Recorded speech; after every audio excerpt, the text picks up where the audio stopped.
Support for pro-democracy actors, including independent media and civil society, is a clear priority for the Western policy towards Belarus.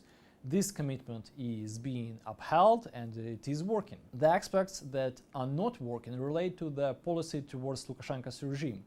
Western policy on Belarus lacks sufficient political and financial resources, as well as ideas and influential actors needed to change Lukashenko's behavior.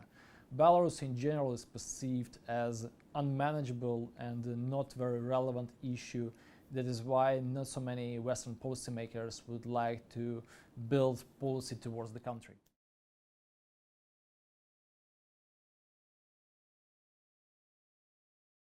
Belarus is rightly perceived as a co-aggressor.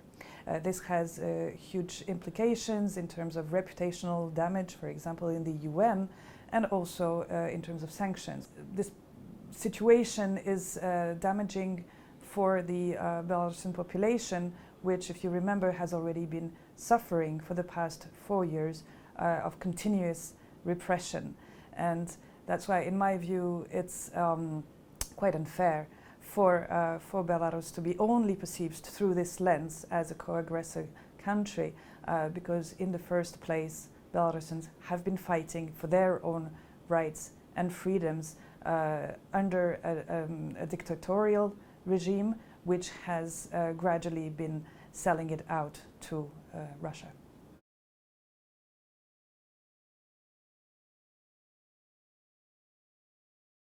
There are at least 1,400 people in prison for their political beliefs. But there are at least 30 people who can't wait. It's people from the urgent humanitarian list. I'm not talking about pressure on the regime. I'm not talking about concessions to the regime. I just asked European leaders, or those who think they are leaders, to do one thing, to make a call to Lukashenko, a call with a demand, with a request, with a suggestion, or whatever it is called in diplomatic language, to release these people.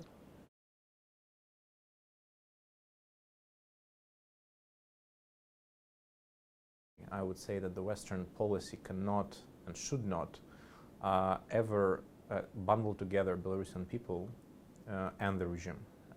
And that means that regardless of what is the current stage or phase of relationship with the regime, the attitudes towards the Belarusian people should be distinct. It should be more open, it should enhance mobility, it should enhance contacts and ties, it should enhance civil society, building those pro-Western sentiments in Belarusian society and pro-democratic sentiments.